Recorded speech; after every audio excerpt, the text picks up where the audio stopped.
Hello, everybody. Welcome to my special edition of the Expendable Show. Thanks for tuning in. I know this is kind of out of the ordinary.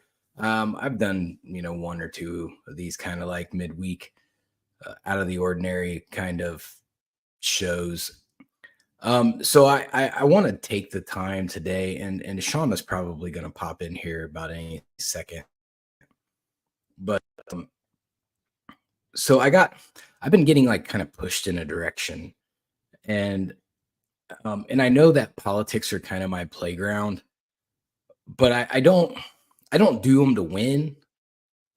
I basically I'm in politics because I follow it so much because it keeps my mind sharp. There's so many things to pay attention to, and try to read between the lines of things. So it makes me think a lot, and I like to think. I probably think way too much. Um,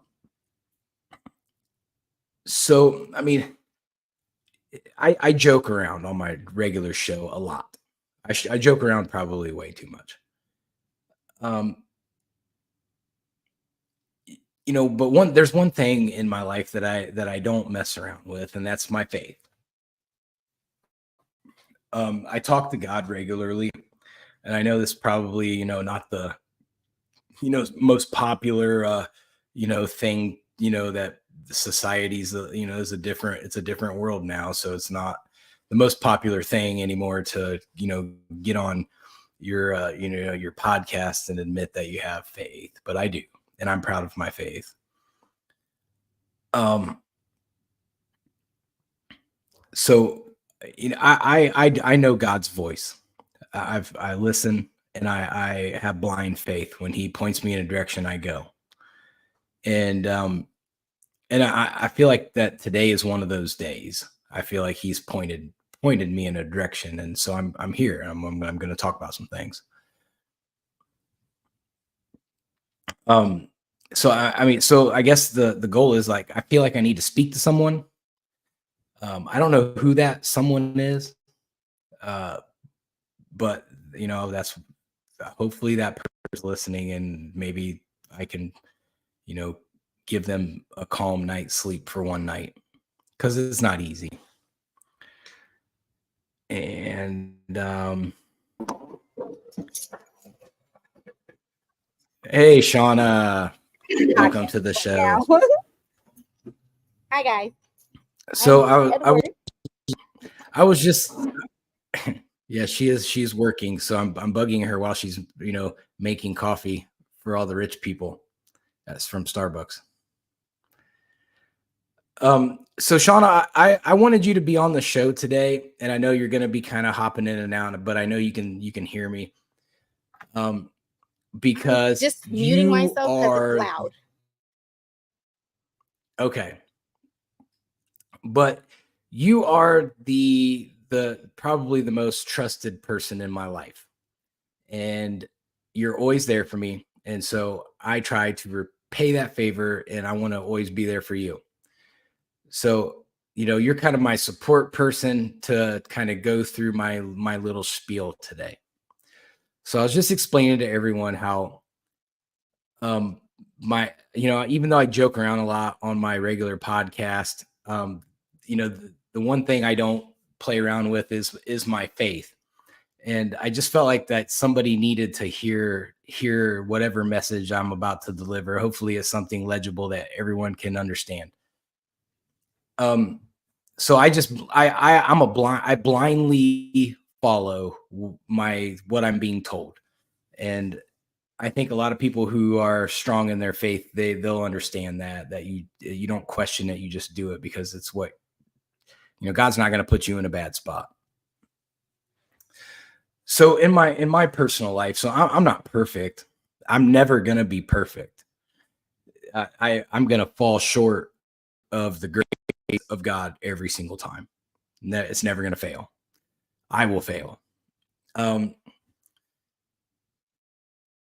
so for me to say that I'm gonna just get on here and deliver this immaculate message is an understatement, because I feel like I'm far um I have far less worth to be that person to deliver a message on behalf of God. So, like, I don't want you to think that I'm going to get on here and I'm going to, preach some immaculate word.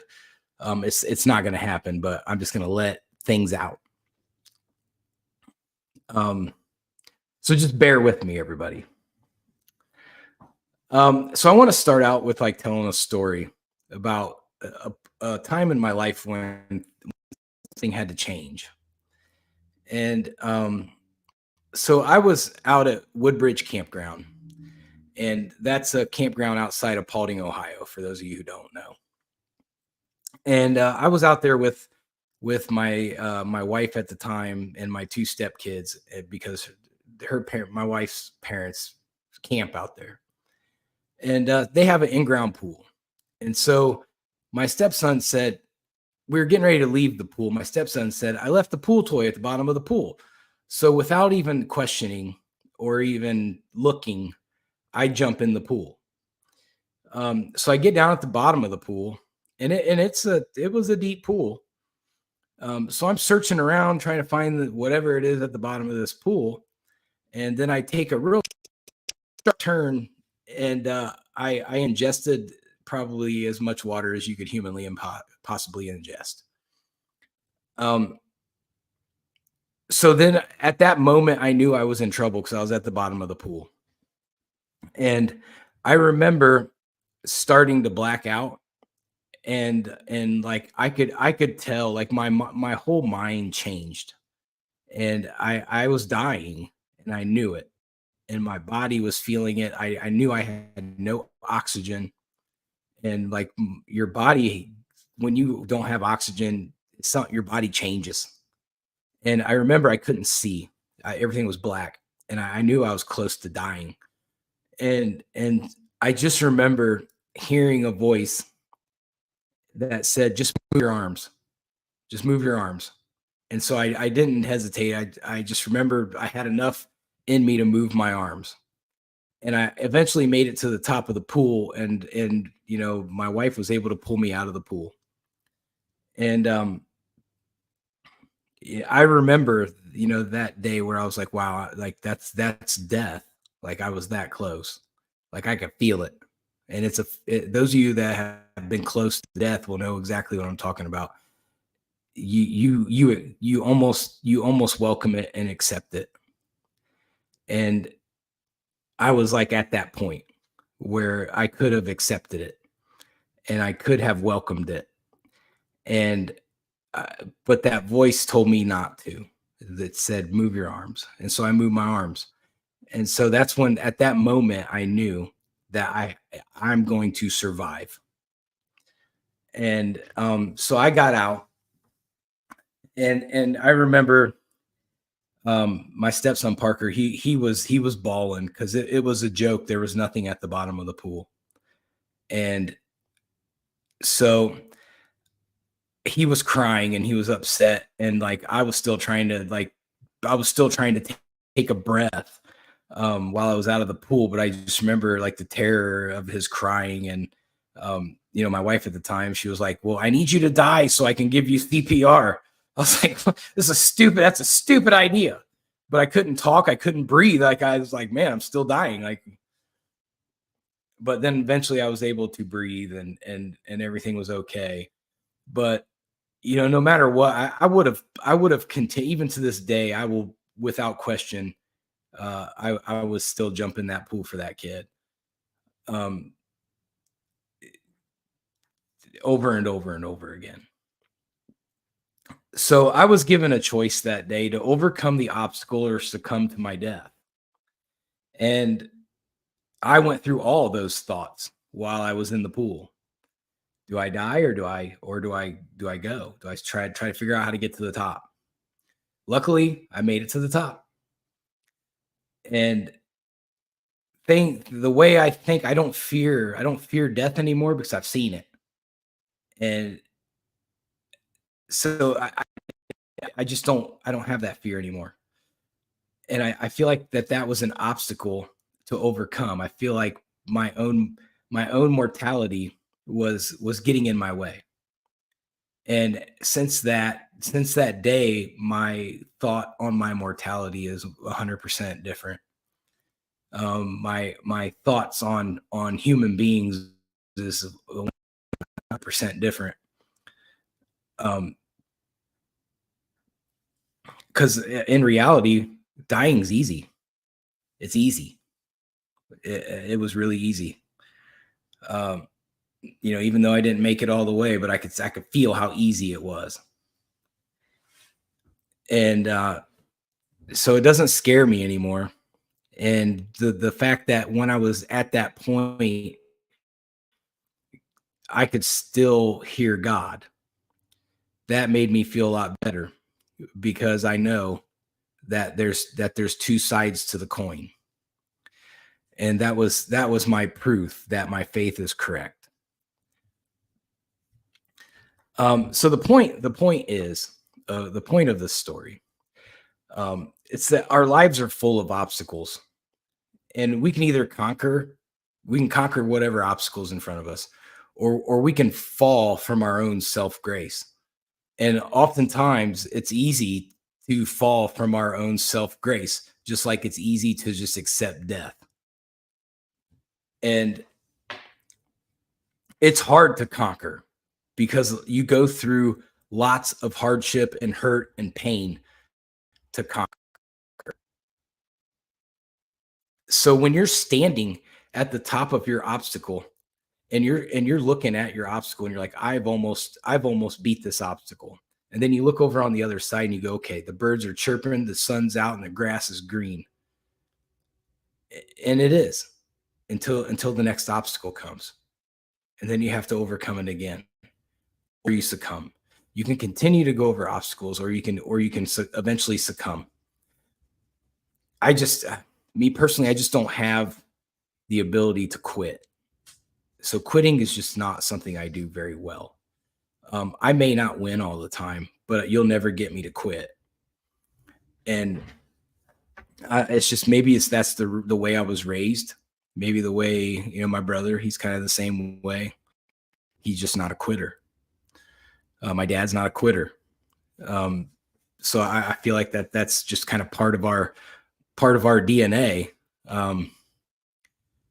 There's a running joke in our family that you can't kill us by non-natural things. My dad and my brother both survived a direct hit tornado. My uncle Paul was stabbed a bunch of times and still lived somehow. We've had car accidents. It's just, there's so many things. I should have been dead several times, but we keep living. And I think it's from our resilience to overcome obstacles. So that is the main objective of what I want to talk about, is obstacles, and we can overcome them, or we won't. So whether you have any issue in your life, whether it's like a mental issue problem or mental health issue, a lot of people have mental health issues. I struggle with my own mental health issues. I think I could probably speak on behalf of the majority of the people in this country, or in this world for that matter, that mental health is a big part of our everyday obstacle. And we need to be able to, address those things. But it could also be addiction. There's a lot of people out there suffering from addiction. That's an obstacle to overcome. Some people have a prison background, and they get out and they're like, what do I do? Life's already against me now. What do I do? Do I quit? Do I just keep going back so I can have a place to stay? Or do I overcome the obstacle and make it? And so we have these choices. You could be in a situation where you're in an adulterous relationship, whether it's you doing it or your partner doing it, and it's just eating at your soul. It's eating at their soul. And it's an obstacle to overcome. You could be in an abusive relationship as well. And that's a major obstacle to overcome, because it does so much mental damage to people. So those are our obstacles. And I'm sure there's hundreds more. In my personal life, I have faced many of these obstacles, and it's not easy. It's not easy. It's easy to break a person. So I've been lucky that resiliency and the ability to defeat adversity is kind of wound in my DNA. But that's not true for everyone. Not everyone has that. And so on the flip side, like I've been very lucky in my life as well because I've been able to love. I've had that privilege. And I've also have been loved and I've also been left. And those that the being loved and left has a lot of the same feeling. It's big and it burns and it hurts. And it's kind of ironic that that's how that feels, but it does. But those are obstacles. They're obstacles to overcome. Yeah, would it be nice if my life was you wake up and you go to A to B to C to D to E, and then the next day start it all over again at the end of the week? You've achieved a level of success. That would be fantastic. But life doesn't work that way. Life's full of obstacles. We're challenged all the time. So do we just fall? Do we fall from our own self grace? I just don't. Me personally, I can't do it. Um, and maybe I'm motivated by my own current hurt. Maybe it's the obstacle that I have to overcome. It's still bleeding, and it's still hurting. I find myself right now standing at the top of the obstacle, going, "What do I do? Do I look back at that obstacle, or do I look forward at the green and the birds chirping and the flowers blooming? What do I do?" And so it's difficult. It's difficult to look at those things and see the truth of the obstacle. Do you resignate or do you accept the new start? That's the goal. You have to make that decision. But I know also a perk of conquering the obstacle is there comes a wisdom with that. A wisdom that you can call on in the future because you've already experienced this thing and you already know how to conquer it and you can conquer it quickly. And it just reminds me, I've had a time in my life where the devil came for me. And so you have a decision when you're facing that type of thing. And you can either destroy or you're going to be destroyed. And so I had to make a decision then. It was a major obstacle to conquer. Do I accept the terms or do I just dig in and stand my ground? What do they call it now? You stand on your business. So that's what I did. That's what I chose. I chose to not to take away my fear and stand on the business and not adhere to the obstacle in front of me. And I know there will be a time where I'll have to face that same type of thing, and I'll be ready. Um, so we have to not allow our hurts and our pains and our obstacles to drive our car. We have to find a way to overcome the obstacle. If it's someone that's hurting, it's a 5-minute conversation. So the point of this is for when people are hurting, just like I've depended upon Shauna for so many things in my life. I don't know what I'd do without her. I'd probably be in jail by now. But she's taken those 5 minutes to listen to me when I needed her to, and it made a difference. And so I urge everyone else that when you see people hurting and when you see people struggling and when because you can see it, you can see a broken person, that give them 5 minutes and you'll make a difference. Because sometimes sometimes not everybody's resilient to overcome obstacles. Sometimes they need that little bit of hope. And that's what we offer, because we live in a world right now that's dark. We're in a divisive time, and it's easy to get eaten up by that darkness. So to bring some light to someone who can't find their way out, it can make the difference. And between that person dying or that person making it to the other side of the obstacle.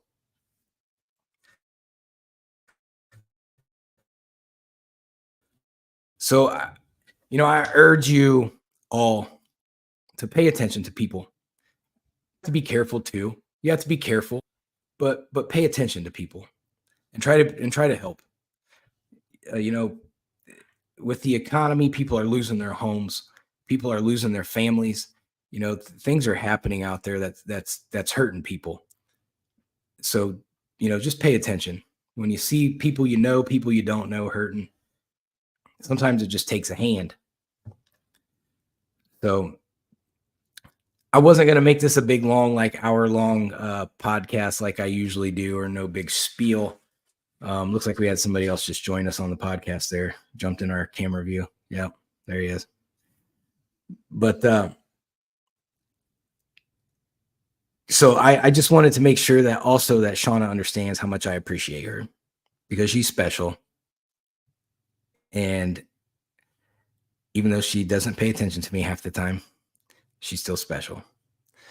So, but the gist of it is, let's pay attention to each other and see the hurt and try to help the hurt. And because we don't have to be ignorant. That time's gone. We got to bring back something. We got to bring back something positive. So,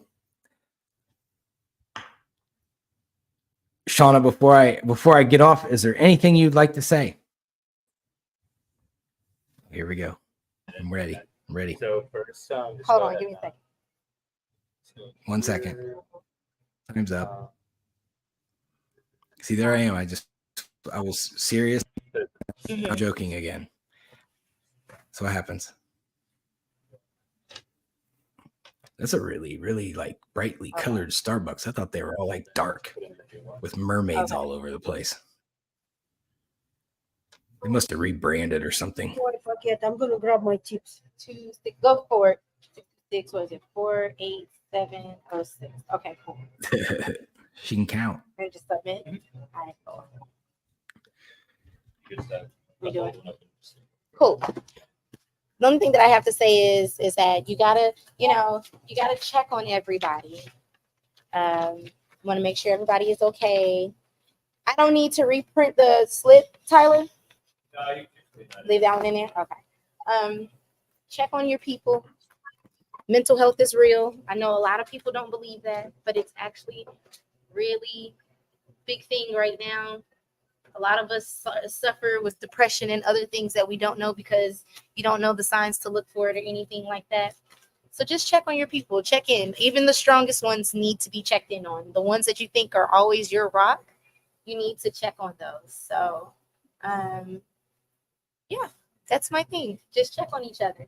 Make sure you're good. Make sure your people around you are good. The people that you love and care about, even the ones you don't talk to and see all the time. So, yeah, that's all I got to say. All right. Well, that is going to be it for my little 25-minute special episode.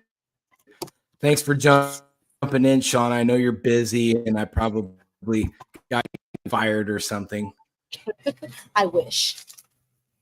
But just everybody, just be safe out there. Know your surroundings. Know where your kids are at.